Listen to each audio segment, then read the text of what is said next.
Hello दोस्तों, स्वागत है आप सभी का हमारे इस चैनल पे। तो मैं आपको पढ़ा रहा हूँ इसमें बीए तृतीय वर्ष इतिहास का तृतीय प्रश्न पत्र, और मैं अनसॉल्व्ड के सारे क्वेश्चन करा रहा हूँ। तो तृतीय प्रश्न पत्र में मैंने आपको 50 नंबर क्वेश्चन तक करा दिया था। 2-2 नंबर वाले जितने भी क्वेश्चन अनसॉल्व्ड में आए हैं सब मैं करा रहा हूँ। तो 51 नंबर का प्रश्न है, अमीर खुसरो कौन था। पहले तो अमीर खुसरो का नाम जान लीजिए। अमीर खुसरो का पूरा नाम था अबुल हसन यमीनुद्दीन अमीर खुसरो। ये 14वीं सदी के लगभग दिल्ली के निकट रहने वाला एक प्रमुख कवि था, शायर था, गायक था, संगीतकार था। कब? 14वीं सदी के आसपास ये दिल्ली के निकट रहता था। एक शायर था, गायक था, संगीतकार था। इसे कव्वाली का जनक भी कहा जाता है। भारत में कव्वाली का जनक इसे ही कहा जाता है। और सबसे बड़ी विशेषता इसकी ये है कि इसने 7 राजाओं का काल देखा था, मतलब 7 सुल्तानों का काल इसने देखा था। बलबन, मोहम्मद, कैकुबाद, जलालुद्दीन खिलजी, अलाउद्दीन खिलजी, मुबारक शाह खिलजी, गयासुद्दीन तुगलक, इतने का इन्होंने शासनकाल देखा था। यानी इनके शासनकाल में जीवित रहा, बलबन से लेकर के गयासुद्दीन तुगलक तक। फिर यहाँ जो आपका 52 नंबर का प्रश्न है, रामानंद कौन थे। तो वैष्णवाचार्य थे, यानी वैष्णव धर्म को मानने वाले आचार्य थे। वैष्णव यानी विष्णु में ये विश्वास रखते थे, विष्णु उपासना करते थे। स्वामी रामानंद का जन्म 1299 ईस्वी में प्रयाग में हुआ। प्रयाग यानी इलाहाबाद में हुआ। ये रामानंदी संप्रदाय यानी बैरागी संप्रदाय के प्रवर्तक थे। रामानंद संप्रदाय को हो या फिर बैरागी संप्रदाय को हो, तो उसके ये प्रवर्तक थे। रामानंदी संप्रदाय, बैरागी संप्रदाय के प्रवर्तक। इन्होंने सभी जाति के लोगों को अपना शिष्य बनाया। इनके शिष्य 12 थे, मैंने आपको बताया था। कबीर भी इनके शिष्य थे, रविदास भी इनके शिष्य थे, और भी कई थे। 2 महिला शिष्याएँ भी थीं। रामानंद ने अपने मत का प्रचार प्रसार हिंदी भाषा में किया। इनके शिष्य सगुण और निर्गुण दोनों थे। सगुण और निर्गुण दोनों थे। जैसे जो कबीर जी थे वो निर्गुण शाखा के थे, तो वो भी इनके शिष्य थे।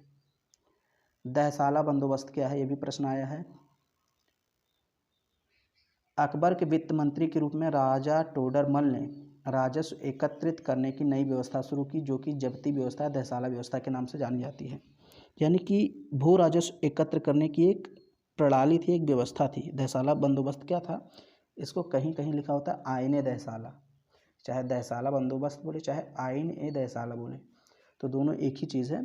और ये भू राजस्व एकत्रित करने की एक व्यवस्था थी, जिसको किसने अपनाया था, किसने शुरुआत की थी? राजा टोडरमल। ये वित्त मंत्री था अकबर के दरबार का। इस व्यवस्था में क्या किया जाता था? 10 वर्ष में हुई फसल की पैदावार तथा उत्पादन लागत का सावधानीपूर्वक सर्वेक्षण किया जाता था, और पिछले 10 वर्ष का औसत निकलवाकर उसी आधार पर भू राजस्व वसूल किया जाता था। यह व्यवस्था अकबर के द्वारा लागू की गई। बाद में उसके उत्तराधिकारी हैं, उन्होंने इसको जारी रखा। यह प्रणाली कहाँ कहाँ लागू थी? बिहार, लाहौर, इलाहाबाद, मुल्तान, दिल्ली, अवध, मालवा एवं गुजरात में प्रचलित थी। एक प्रश्न है, राजपूत चित्रकला क्या है।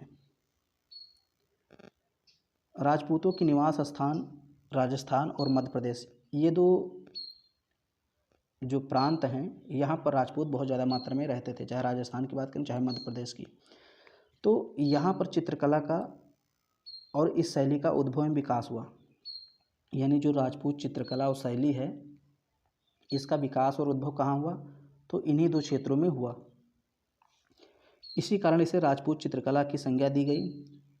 राजस्थान के मुख्य नगर जयपुर में शैली ने विशेष प्रगति प्राप्त की थी। चित्रकला के कई मर्मज्ञ, मर्मज्ञ का मतलब मर्म को जानने वाले, मर्म का मतलब रहस्य, रहस्य को जानने वाले और विद्वानों के अनुसार राजपूत चित्रकला का स्रोत अजंता की चित्रकला से मिलता है, यानी निहित है।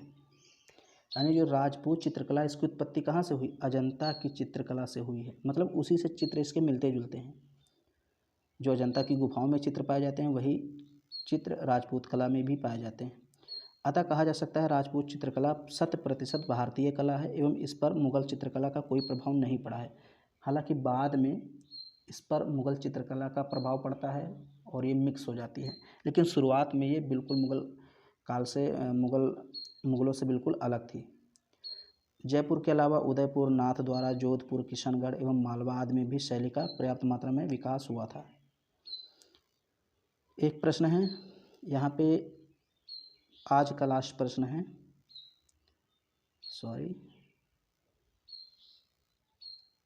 फतेहपुर सीकरी, तो नाम आपने इसका सुना होगा।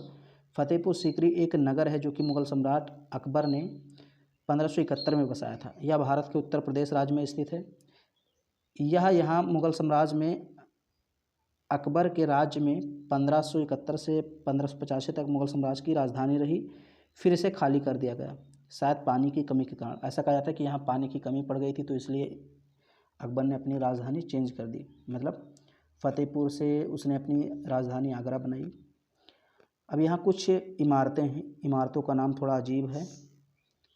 फतेहपुर सीकरी में कुछ इमारतें आपको मिलेंगी, जैसे आँख मिचौली, दीवान खास, बुलंद दरवाज़ा, पंचमहल, ख्वाबगाह, जोधाबाई का महल, शेख सलीम चिश्ती के पुत्र की दरगाह, शाही मस्जिद, अनूप तालाब, ये सब फतेहपुर सीकरी के प्रमुख स्मारक हैं।